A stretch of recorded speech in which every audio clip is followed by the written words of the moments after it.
হচ্ছে জড়তার ভ্রামক, আমরা এটাকে ইংলিশে বলি মোমেন্ট অফ ইনার্শিয়া। তো আজকে আমি তোমাকে ট্রাই করবো পুরো ক্লাসটাতে এই জিনিসটা বোঝানোর জন্য যে আমরা আসলে কি করতে যাচ্ছি। সো উদাহরণ নাম্বার 1 সবাই শোনো। ধরো তোমাদের মধ্যে কোনো একজনের সাথে আমি বললাম যে একটা দৌড় প্রতিযোগিতা করব, দৌড় দিব আর কি। এখন ব্যাপারটা হচ্ছে যে যেহেতু তোমাদের সবার চাইতে আমি অনেক বেশি ভারী, আমার ভরটা অনেক বেশি, সবাই মনে মনে ভাববে রাকিব ভাই তো হারবেই নিশ্চিত ভাবে। তো আমি শর্ত দিয়েছিলাম কি যে আমরা যেখান থেকে দৌড়টা স্টার্ট করব ঠিক ওইখানটাতে এসে যখন শেষ করব তখন আমাদের যে আগে আসবে সে জিতবে। কেউ ব্যাপারটা বুঝতে পারে নাই, সবাই ভাবছে যে আমরা মনে একটা স্ট্রেট দৌড় দিব, এখান থেকে ছুঁয়ে আবার এখানে ফিরে আসবো। এটা হইলে তো এটার নাম হচ্ছে রৈখিক দৌড় বলতে পারো। রৈখিক দৌড় হইলে তোমার ধারণা ঠিক আছে যে তোমার ভরটা অনেক কম, রাকিব ভাইয়ের ভরটা অনেক বেশি, সো আলটিমেট তুমি জিতবা। ভেরি গুড চিন্তা। কিন্তু আমি না অন্য একটা বুদ্ধি করে রাখছিলাম, তোমরা তো খেয়াল করো ভাই। আমি চিন্তা করছিলাম যে আমরা যে জায়গাটায় দৌড় দিব ওটা আসলে গোলাকার ট্র্যাক, মানে বৃত্তাকার ট্র্যাক, অর্থাৎ ট্র্যাকটা এরকম, দিস ওয়ান। এখন তোমাদের মধ্যে যদি কেউ একজন দৌড় দিতে আমার সাথে আসে, তার নাম যদি ওয়াই দিয়ে শুরু হয়, তারে আমি বলছি তুমি এখানে দাঁড়াবো, আর আমি রাকিব দাঁড়াবো এখানে। অর্থাৎ দৌড় যখন শুরু হবে শর্ত তো ছিল কি যে যেখান থেকে স্টার্ট করবে সেখানে ফিরে আসবে। এখন তাইলে আমি যা এতটুকু দৌড় দিয়ে চলে আসবো আর পরে দৌড়ে আসতে হবে এই পুরাটা।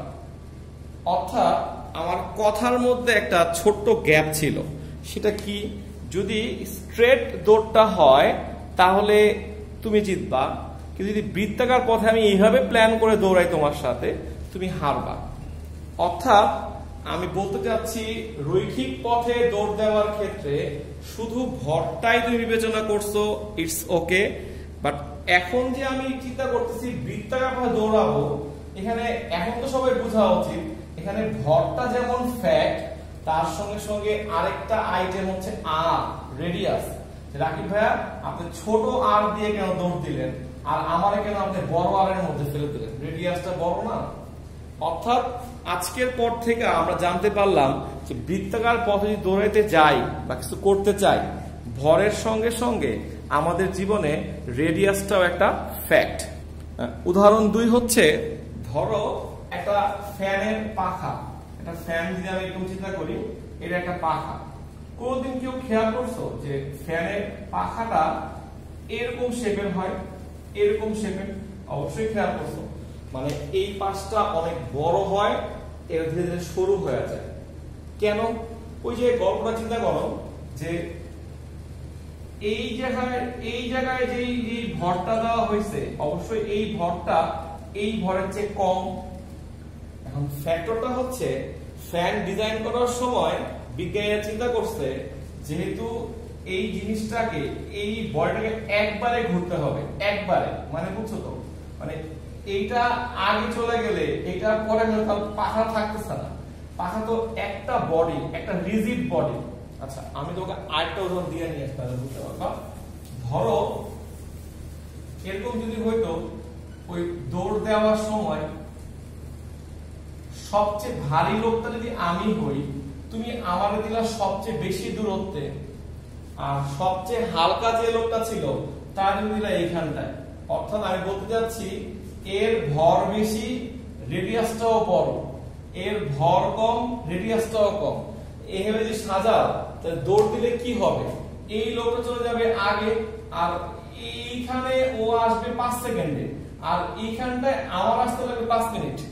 তাহলে হইলো, আমরা যদি চাই যে দুজনে হাত ধরে একসাথে ঘুরবো, এটা কি পসিবল বলো? কোনোদিনই পসিবল না। অর্থাৎ রেডিয়াস মানে বিন্দু, কেন্দ্র থেকে যেই বস্তুটার দূরত্ব বেশি হবে তার ভরটা কম হওয়া লাগবে। এই জিনিসটা বলছো কিনা? অর্থাৎ যদি চাই যে এই বস্তুটা, এই জিনিসটা একবারে ঘুরবে, একটা বডি, জাস্ট ফ্যানের পাখার মতো একটা বডি ঘুরবে, তাহলে আমার যেটা করতে হবে, যেহেতু এর দূরত্বটা বেশি তাহলে এর করতে হবে হালকা, আর যেহেতু এর দূরত্বটা কম এর করতে হবে ভারী। তাতে হবে কি, এটা আস্তে আস্তে দৌড়াবে, এটা খুব ফাস্ট দৌড়াবে, আলটিমেটলি সবসময় তারা একসঙ্গেই থাকবে। এই কারণে বাসার যে ফ্যানটা আছে একবার তাকা দেখো, ফ্যানের একদম শেষ মাথা বলতে বোঝাচ্ছি কেন্দ্র থেকে রেডিয়াসটা যার অনেক বড়, ওই রেডিয়াসের কারণে এই ভরটা কমায় দেওয়া হয়েছে।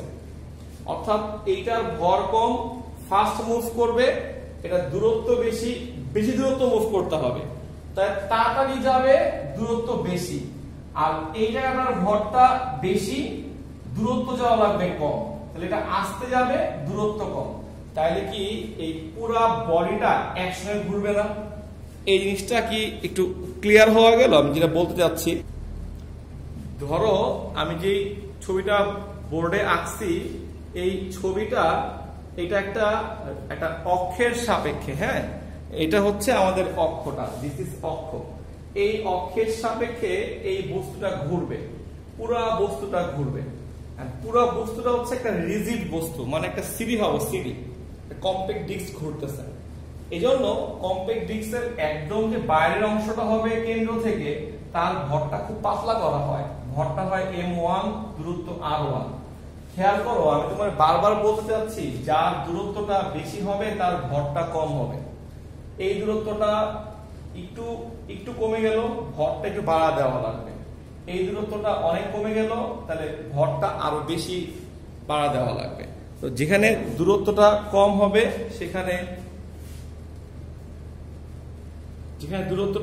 হবে সেখানে ভরটা বেশি করতে হবে, দ্যাটস ইট। আচ্ছা, এখন সংজ্ঞাটা হয় লেখো খাতার মধ্যে, আমি বলি জড়তার ভ্রমকের সংজ্ঞা সবাই খাতায় লেখো।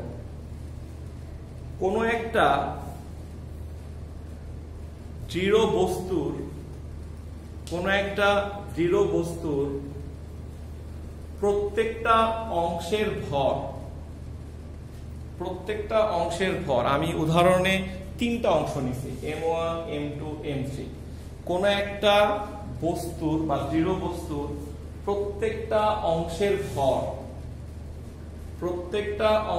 ভর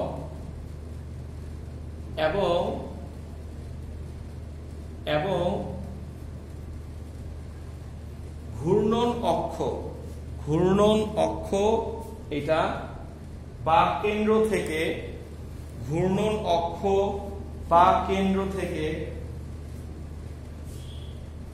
তাদের দূরত্বের অর্থাৎ তুমি 3টা ভর চিন্তা করো, m1, m2, m3।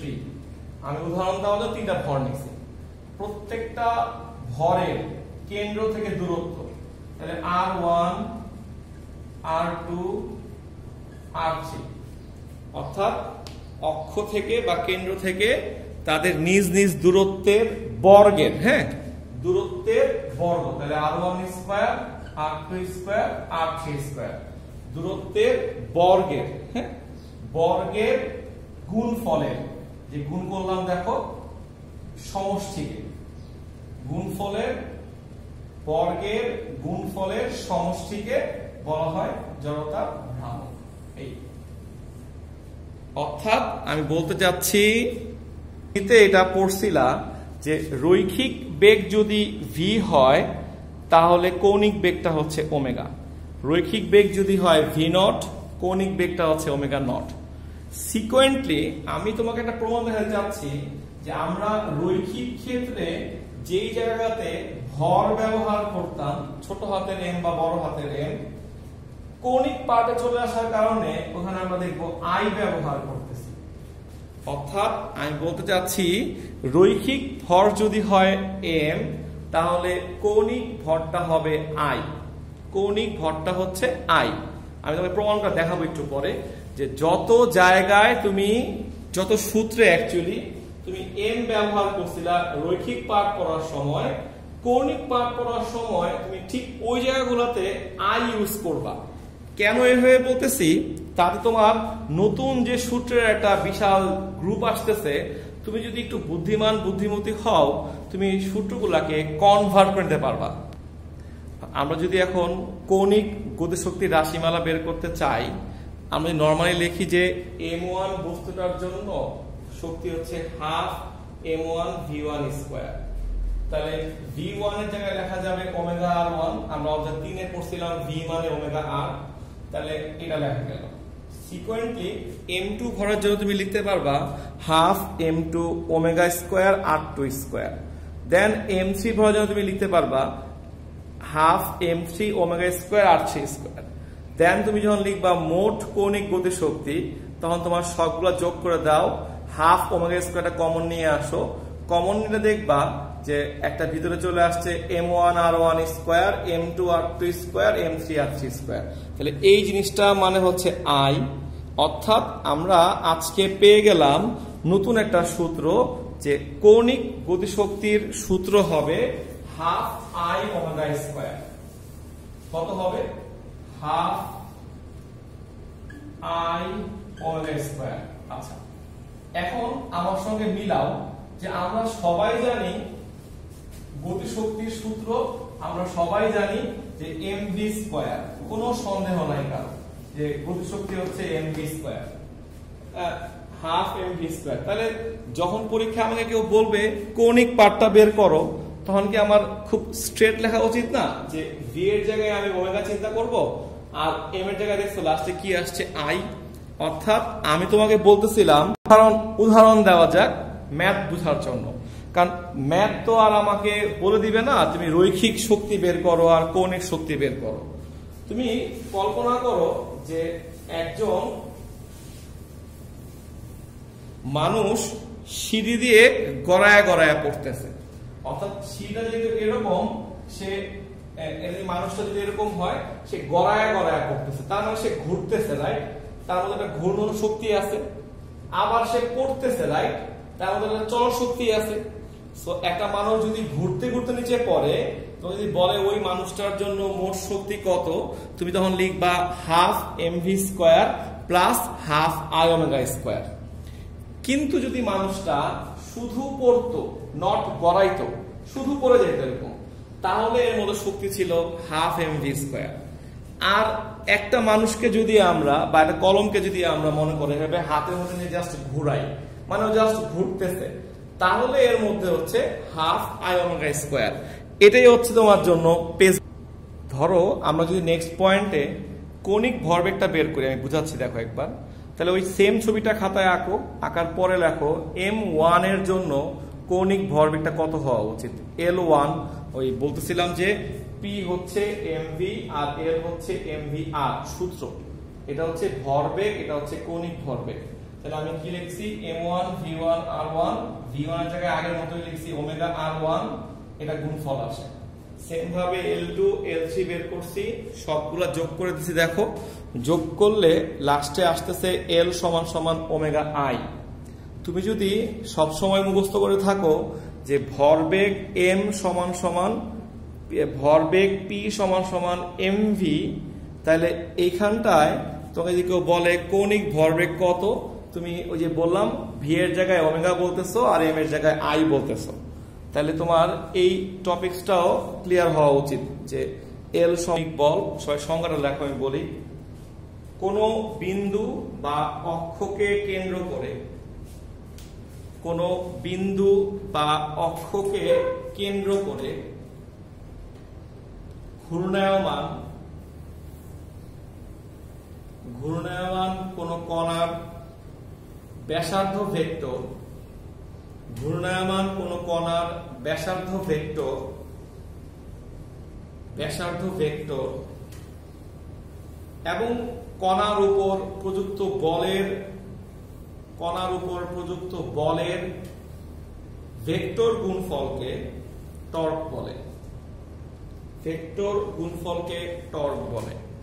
অর্থাৎ আমি যদি সংখ্যাটা বুঝাই, ওরা বলতে চাচ্ছে কোন একটা জায়গায় যদি ব্যাসার্ধ ভেক্টর থাকে, তার উপর যদি একটা f মানের বল প্রয়োগ করা হয়, তাহলে এদের গুণফলটা, ক্রস গুণটাকে বলা হচ্ছে তোমার টর্ক।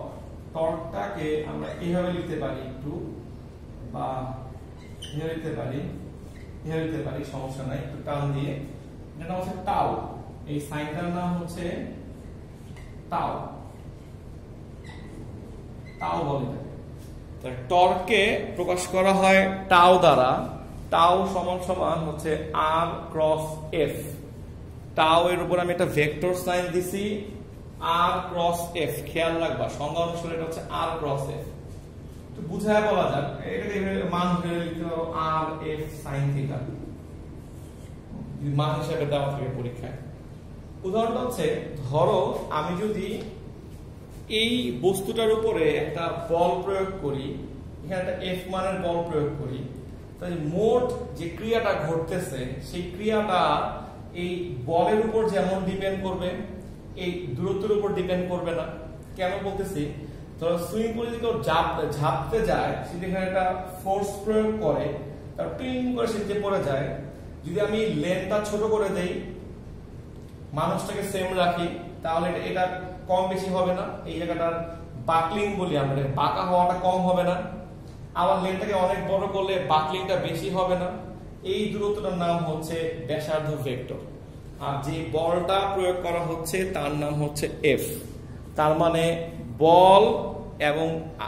বল এবং ব্যাসার্ধ ভেক্টর মানে দূরত্বের গুণফলটার নাম হচ্ছে আমার জন্য টাউ, বা এটাকে টর্ক বলা হয়। ঠিক আছে?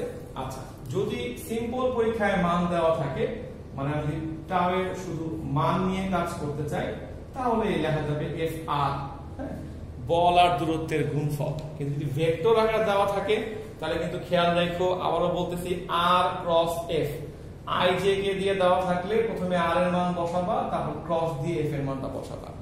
আর দুটো ভেক্টরের মান দেওয়ার পর যদি একটা অ্যাঙ্গেল দেওয়া থাকে, তাহলে আর এফ সাইন থিটা। আর যদি শুধু মান দেওয়া থাকে, তাহলে এফ ইনটু আর। সিম্পল জিনিস। তো আসলে যেটা বলতেছিলাম সেটা শেষ করে আসি।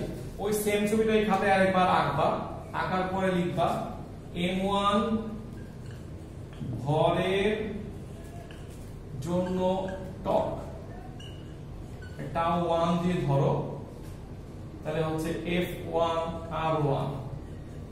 F মানে মান, M A অধ্যায় 3 পড়ছো, A মানে হচ্ছে আলফা আর। V সমান ছিল ওমেগা আর, A সমান হচ্ছে আলফা আর। কেমন? তাহলে আসলো কি গুণফলটা? M1 alpha R1 square. তাহলে একবার লিখে ফেলি, ফাঁকিবাজি করলাম, টাউ 1 টাউ 2 প্লাস টাউ 3। তুমি যদি সবগুলো থেকে আলফা কমন নাও, M1 R1 square, M2 R2 square, M3 R3 square. তাহলে এটা হয়ে গেল আলফা আই। অর্থাৎ সেই আবার ফিরে আসলাম যে আমরা যেমন সারা জীবন পড়ে আসছি F ইকুয়াল টু মা, তাহলে কৌণিক বল হবে টাউ, এর জায়গায় আসবে আলফা, ওই দেখো এম এর জায়গায় কি আসলো আই। অর্থাৎ তোমার জন্য সূত্রগুলো হয়ে গেল টাউ সমান সমান আলফা আই, টাউ সমান সমান আলফা আই।